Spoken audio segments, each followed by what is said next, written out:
Penis! Penis.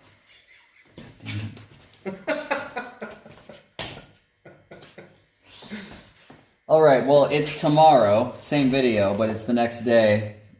I was able to acquire in just about 12 hours a fuel pump that's actually spec'd for this car. Now, it is obviously just a generic, you know, simple fuel pump, but it actually puts out the specified gallons per hour and pressure range for this car.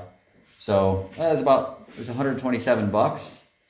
I could have probably been patient and Amazon something, but in this pandemic style world, this is not considered something critical to ship. So I would have had to wait a week and a half to get a generic pump from the Amazon or similar. So I went ahead and supported local, not that O'Reilly's is that local, but you know, a local brick and mortar, and bought it here and got it the same day. So I'm pleased with that. They employ local people. They employ local people.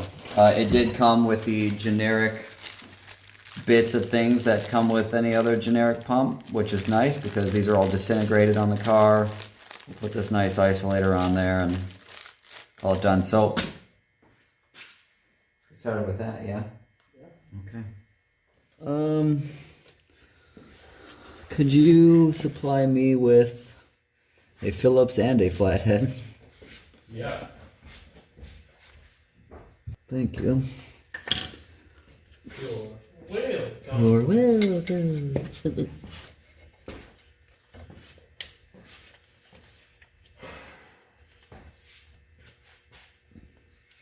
That may or may not be enough clamp to hold the fluids back. It might have been the second, yeah. Ferrari typically goes towards only hiring experienced drivers. Right. But he had all that background. He was the... Oof. Interestingly, the other side was under a little bit of pressure, so when I was putting 12 volts to it, it was probably pushing something forward. Because we were putting voltage right there at the start of it. And then I'm going to pull the mount off the bottom of the car, and maybe we can just hard mount the fuel pump. So, viewers, there's a bolt here and there's a bolt here that you can't see that pull a bracket off of the car. These two rubber isolators are split. They're just sheared right off.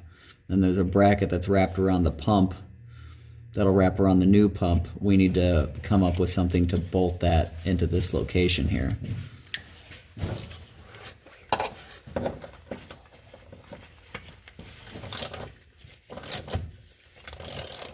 God, it's hot.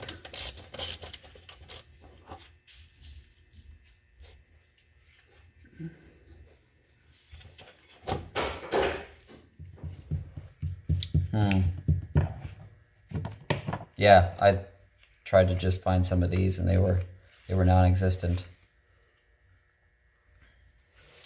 O'Reilly's had nothing like this. Traitorous company. Might have been able to do that in the help section at AutoZone. But... Yeah, I was in O'Reilly's help section. Well, here's another thing that could. Yeah, there's little lock washers right there. I don't love a lock washer, but they are better than nothing. Those are about the right size too. That one is. I got several sizes in here.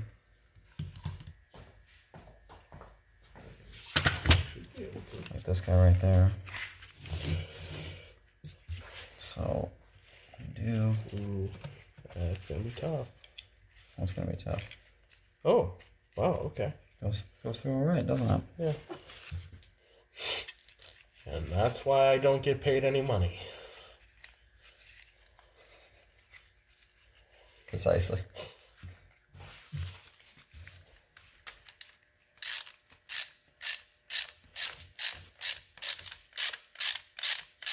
I mean, we know that it's not actually going to isolate anywhere near as well as it did before. It was a needless level of isolation. Well, they were trying to make this car go for at least 100,000 miles. They probably wanted to get... I'd like it to last 10,000. We're talking about electronics on an Alfa Romeo here. They probably wanted to get it as far away from the fuel tank as possible. Or as far away from the factory as possible. Yeah. Okay. They weren't isolators, they were extensions, just to drop it down a bit farther. Okay, so we have, I say okay so a lot. I gotta figure out a new segue into speaking again. Verily. Verily? What on earth does that mean? It's just old medieval talk. Man. Oh.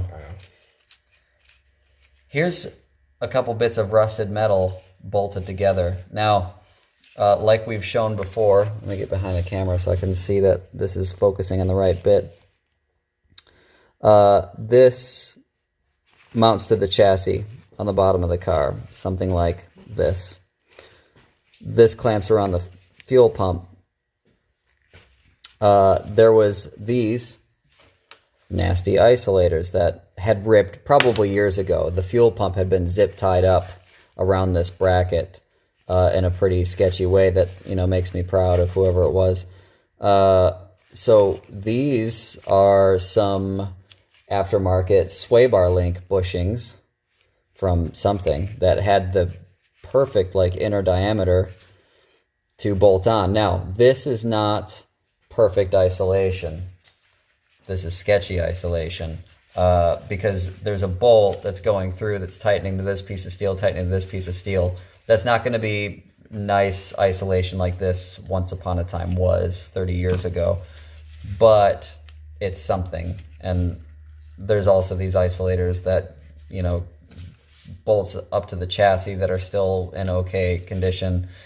So not a perfect situation, but for our little budget track car, perfectly suitable. We did put some lock washers on there, and I'll probably try to store it away in my memory to go back and check these maybe sometime in the future.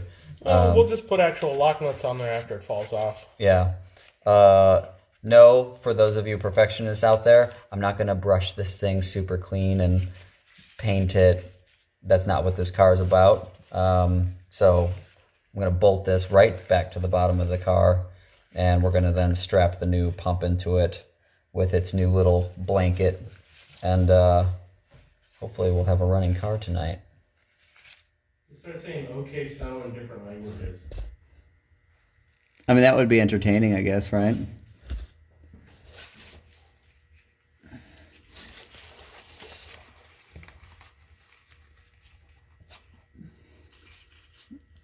Is that so in Japanese, or so it is so desu ka, right? So desu ka. They say that a lot in initial D, and Matt July used to say that a lot. So desu ka. Ah, crap. And the problem that has surfaced because we've done this differently than before is? The isolator hits on the fuel line that runs along the rail. So it's hitting right here. I can't see. I know, I'm showing the camera and I'll show you. We need to shave like this section off the isolator. I don't know, I'm optimistic. I think it'll chooch on the first try. You think it'll what? I think it'll chooch on the first try. Chooch? Yeah. What is this terminology? You know, start working. Oh, My training. that is optimistic. I was taking chooch as something negative. No.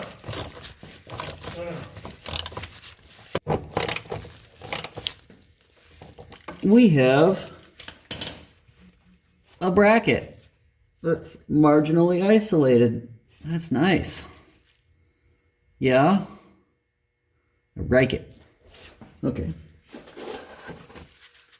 Put its little jacket on. Like this.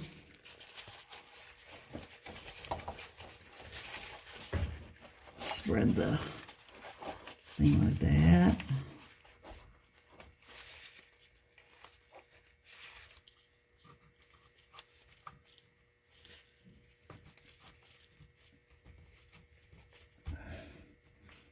Wow, I actually got that on there.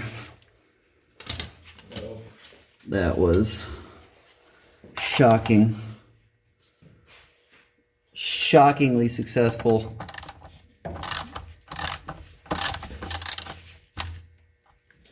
All right, that is a new fuel pump installed. I'll probably go ahead and pop on this back line here. I'll pop on the front one first. Nice. put the relays back on the spot they were held to. All right, fuel lines are hooked back up and unclamped. Now I literally just have the electrics. Oh, wait a second. The small one is a 7mm, the big one is an 8mm. All right, power is hooked up. That is a fuel filter, or a fuel pump. Dang, I just can't get words right. They're very difficult. Okay. Words. They're hard.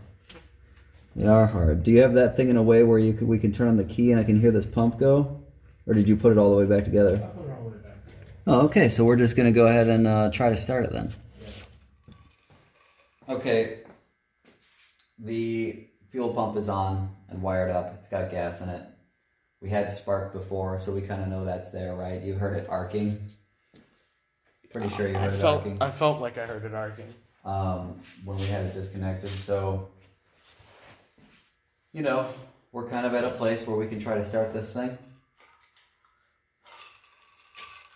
Sangria with a little extra vodka in there. It's a good time. All right. Well, fingers crossed. I'm gonna jump up all in here.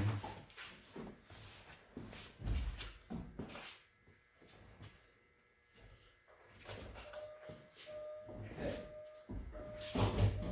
Ready? Yep.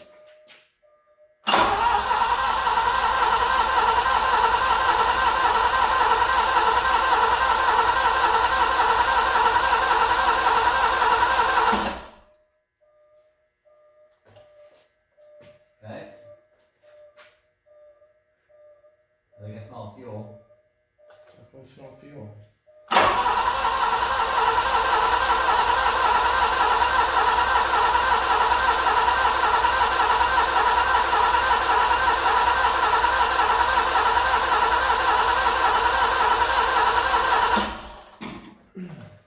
He's on.